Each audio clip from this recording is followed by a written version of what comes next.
Larian Studios is known for its Divinity series of games, which debuted way back in 2002. Originally positioned as a hack-and-slash RPG in the likes of a Diablo, they have morphed the franchise into the turn-based RPG series we know and love today, Divinity Original Sin. Most recently, they are known for a little game titled Baldur's Gate 3. Larian has been a huge part of my life in the last 23 some odd years, and they stand to move to the next big project that could possibly kick me right in the nostalgia. In this video today, I want to discuss the possibility of Larian Studios producing the next big installment in the Ultima series. In my typical fashion of affirming the knowledge of my videos, let me give you the down and dirty of what we'll be talking about. For starters, I decided to do this video because Wolfheart FPS and Mortismal Gaming both did a similar style of video, and I loved their viewpoints, so I wanted to take a beat from them, as this is something that I've been talking about on stream for quite a while. So a big shout out to both the lads. Please go check them out if you like my BG3 content or any other gaming content. Basically, we'll be discussing how Sven, the CEO of Larian, said he had two big desires prior to starting Baldur's Gate 3, developing a game in the D&D universe or making the next Ultima game. Since he got his wish with the former, it's time for the latter to take center stage. Also, Sven talks about how Ultima 7 influenced Baldur's Gate 3, giving props to the game Scald against the Black Priory, a modern-day reimagining of the Ultima formula, and a number of other instances of possible Ultima crossovers. So everything in this video is baseless speculation. Moreover, I'll be talking about my equal love of the Ultima series. Also, how we're in need of a game that returns to that truly open-ended experience that has been a hallmark of that series for decades. I'll reference some tweets, but that's really the only concrete information. Larian will be attending PAX West as a large presence in the expo hall, but they've been there every year since 2023, so it's not necessarily a tell. But that's the too long didn't watch this entire video. If that's all you wanted to know and you aren't interested in me discussing licensing, game mechanics, and what have you, please feel free to shut the video down. I want to be respectful of your time. You can navigate to any part of this video that interests you the most using the chat bars in both the timeline and the description. And if you're heading out and you found the video or this video helpful, please don't forget to like, comment, or subscribe, as each one of those things helps me out in a huge way. Lastly, you can find a link to my Twitch below, where I stream Baldur's Gate 3 and a ton of other games every Tuesday, Thursday, and Saturday. But let's get started on Is Larian Studios Developing an Ultima Game? So let's start off with just a quick discussion of the Ultima series. And if you don't know about the Ultima series, you are about to learn way more than I think you wanted to, clicking on this video. So Ultima was originally started by a gentleman named Richard Garriott, who is the son of an astronaut, who is now a current astronaut. He is someone that has really kind of morphed, created, changed so many things about the RPG genre. And it started back in 1979 in like one of his closets in his room in like high school. He made a game called Akalabeth. And Akalabeth becomes the precursor to Ultima 1. This is back in 1979. Ultima 1 came out in 1981. There's a really amazing channel I'll link in the description below. He does pretty much a retro game review of every single Ultima game. I think his current one's all the way up to Ultima 7 or 8. But Richard Garriott is massive because he creates Origin Systems. Origin Systems is then the studio that goes on to create future Ultima games. This is how we get Ultima Online. This is how we get Ultima 1 through 9. And eventually we get a number of spin-off games from Origin Systems. But Ultima's pretty pivotal. Ultima as a series influences a number of games. If you've played the Might and Magic series, the Might and Magic series finds its original heartbeat. I'm sure you know of Heroes of Might and Magic, which is a strategy game. Might and Magic is an actual RPG, which was done in a first-person view. And Might and Magic has almost as many entries as Ultima. And they both have very similar DNA at the very beginning of their lives, and they kind of progress to a very similar look throughout it. But in addition, though, we get another series that's tied into Ultima called Ultima Underworld. Ultima Underworld was originally played by the granddaddy of the Elder Scrolls series, who actually just recently passed away. But he was so influenced by Ultima Underworld that he changed his Elder Scrolls Arena game that he was going to be releasing. And this goes on to influence the future of Elder Scrolls. You don't get a Skyrim without Ultima, is basically what I'm getting at. And Ultima's had a really rough run of it as of lately. Richard Garriott stepped away from the title. Origin Systems sold, I guess you could say themselves, quote unquote, to EA. EA acquired them, and then it became a kind of a pretty rough road for Ultima after Ultima 8, which is considered the last good Ultima. That came out in 1994. Ultima Online came out in 1997. Ultima Online is my favorite game of all time. I still play Ultima Online Outlands to this day. You'll probably see footage of me playing as I show it off in this video. But this kind of ends the road for Ultima. Ultima after this point just kind of has a number of attempted resurgences, with Ultima 9 kind of being the last tip of the hat from Richard Garriott. And that's 1999. The rest of it is just kind of, Lord of Ultima came out, it was a straight to browser game. Ultima Forever was a weird cross-platform game, and then Underworld Ascendant came out, which feels way too much like a Skyrim clone. And Ultima since then has been pretty defunct. That's 2018 was its last launch in Underworld Ascendant. The license for this, the intellectual property, is owned by EA. Now, this doesn't mean anything necessarily, because Dungeons & Dragons, The Forgotten Realms, Baldur's Gate, all those things are owned by Wizards of the Coast.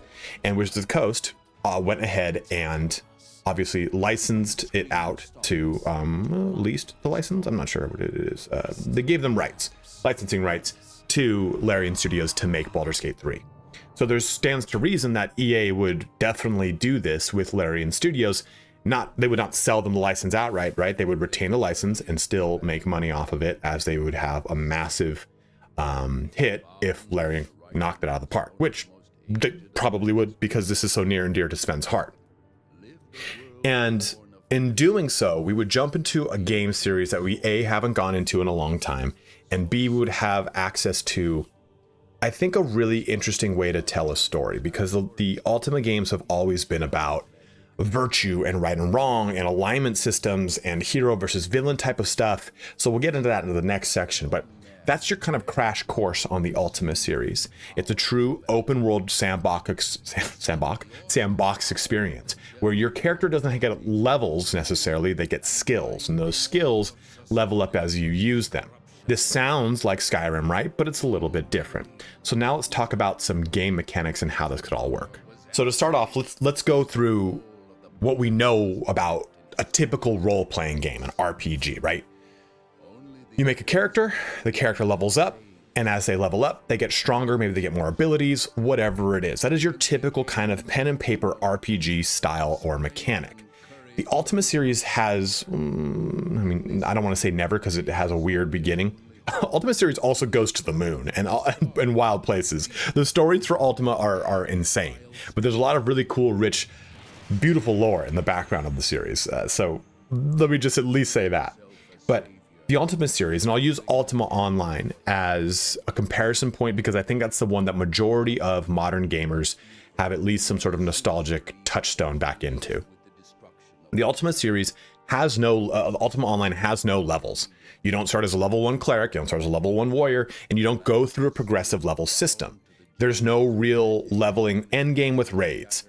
Ultima Online subsists off of the challenge of leveling your character's skills up. They start at 0, they go to 100, and they go up a tenth of a point every time they level. So, it went up by 0.1 all the way up. So you go up 0.1 10 times, you're at 1.0 skill.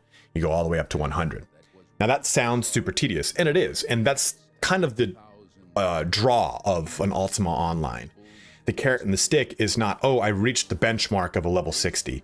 It's no, I edged up my skill enough that I am now doing more damage with my axe. Or conversely, I don't need to go outside and go kill things. I can just stay in the town and craft. And that's kind of where it all sits. You could be a ultimate best warrior or mage, but you also just so happen to have a soft side that is really into tailoring, or maybe you're really good at being a blacksmith at the same time, or a miner, or a lumberjack. All those things kind of make up this series, and you play with yourself and then a series of other NPC companions, very similar to the underlying thread of a Baldur's Gate, right? You create a character, the character then chooses which companions are going to follow along with them. They have their own stories, and you interact with their stories as you see fit. And it's the same thing in the Ultima series. But the thing is here that it's way more of an open sandbox. You're dropped into the world in the majority of the Ultima games, especially the latter ones, and you're just told, hey, your objective here is to go defeat Minax, or go figure out what Mundane is doing, or go talk to Lord British. And all of these things kind of give you direction on the overall arc of the game, sure, but the mechanics of this are really tailored to making a character that is not bound by a leveling system. It's bound by a skill system. And the skill system is then also linked to you, the player, and your inherent skill and capability. Sure, maybe your skill is 80 out of 100, but you will naturally become better because the game forces you into reps, right? It's going to force you to keep using that skill over and over and over. And we look at it like a Skyrim, right? We'll use like athletics or acrobatics as an example, right? You just jump in place a bunch of times and it goes up. Not necessarily the same in Ultima, because you kind of have to really use the skill, and there's no skills that are really that distilled down. Maybe the closest one would be like a hiding, but maybe you again are a really good thief, or I'm sorry, a really good warrior that can also hide like a thief. Or maybe you're a really good warrior that can cast spells like a mage, or you are a mage that casts awesome spells that can steal things from townsfolk like a thief. You overlap these characters however you want to fill the party how you wish without any rigid borders. You're not bound to, hey, I'm a ranger, these are my subclasses, and I'm going to have to jump into these other subclasses as they complement my ranger. No, the skills typically exist on their own with very little overlap. In the latter portions of the series, they did create overlap to encourage a little bit more of a build mechanic, but I think that's something that we direly need in the video game industry again right now. It's something that was a cornerstone for like 20 years, but we've lost it in lieu of the quick and easy production of a level-based linear system. I like the open world, choose your own adventure of a skill-based system that encourages you to do whatever the hell you want and interact with the world however you want, right? Like, you could say that's the same of any of the Elder Scrolls series, but there is still that underlying thread where, okay, I've gotten 10 skill ups, now I'm going to level up, and now the game scales up. It's not like that in Ultima. There are places you just definitely can't go because that dragon's really hard, or you can just really try your luck at that dragon and it's going to either roast your ass or you're going to be able to get some really good loot. And there's another really big thing about Ultima I want to talk about, and it has to do with permanence. In Ultima Online, as an online game, it lacks permanence, meaning you don't hoard tons and tons and tons and tons of items. Yes, you eventually do, because Ultima Online eventually created a duplicate of itself where you could have a situation where you can hoard items, but the original intention of the game and the creative director for it was pretty much, he spoke about this. His name's Raph Koster. He's gone on to now, he did Star Wars Galaxies, and now he's doing a Kickstarter for another similar world. And he said that the biggest thing about the Ultima series is there was no permanence. So if you die, you lose everything. It's on your corpse, unless you get back to your corpse fast enough to loot it, or someone else doesn't, whatever the situation is. And that permanence, it creates this less of a, I guess, one thing, okay, when you play Baldur's Gate 3, how many bags do you have that are filled with arrows that you've never used, or scrolls that you've kept on the chance that maybe you're going to use them for a big boss, but you just never think to use them? I've had to consciously play the game in a method that has said to myself, hey, we're going to use these every time. And that lack of permanence in an Ultima game, I think, is kind of a bit of an encouraging thing, where you say, okay, well, getting a big, super cool magic item is very rare in this universe. I'm instead going to have relatively mundane armor, and I'm going to focus more on the skills of my character, or what makes myself better at playing that character, or what have you. And an Ultima imagined in a modern day is going to be very interesting, because it's always been a top-down isometric view like we have with Baldur's Gate 3, but it's always been a little bit more free, right? There's no turn-based combat. Well, not necessarily. It has evolved in and out of that.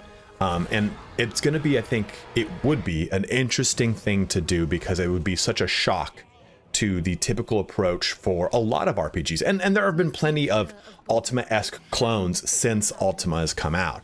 But just none of them have really been able to hit every mark that is needed for success. And I think if anyone has the chops to do it, then the wherewithal to do it, and especially the care without being bound to some sort of corporate oversight that's going to demand certain release milestones, right? Like, hey, you need to have the game ready for this stage at this point, or what have you, right? Like, this is, Larian would be on their own for the most part, just bound to the licensing of an EA. And I think if Larian is able to do that, they're able to really put out an RPG that becomes a big tastemaker. And it's much in the same way that Baldur's Gate 3 is, right? A lot of developers after the launch of Baldur's Gate 3 said, well, you can't expect us to have games like that. Baldur's Gate 3 should be looked at as a one-off, when it should very much not be, right? That's a game that's crafted with care, not by people who are developing to hit ends, they're developing because they love that series. And that's not to say that developers are all like that, but unfortunately, middle and upper management of a lot of development companies tend to not be people that have been at that company from the ground up. So they typically will chase after sort of corporate targets, let's just say. Whereas when you have a company that is built pretty much from the ground up on the success of their IP, look at a From Software, you look at a Larian Studios, you get what you get, right? You get this amazing amount of effort put in and an amazing product as a result.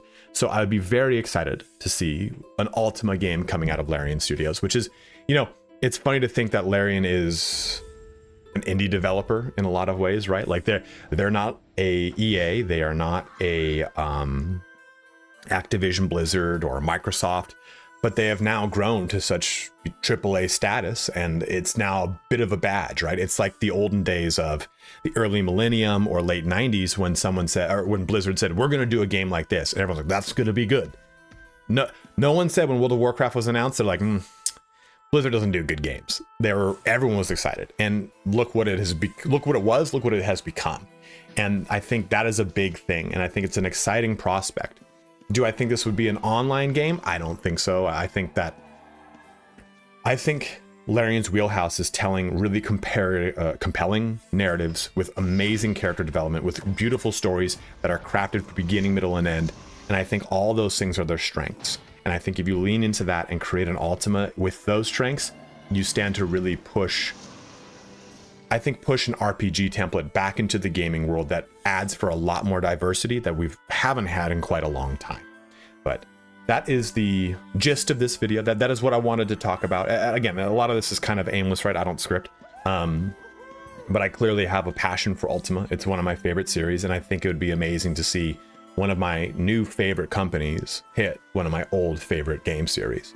But go ahead and let me know in the comment section below. Do you think we would get an Ultima game? Do you think it would be an entirely new IP? They've said that they're really excited to jump into and share with us their next big project ever since they decided to step away from Baldur's Gate. They said, listen, our heart wasn't in it. That's why they didn't do the DLC, but they decided to give us those subclasses that were bound to that DLC.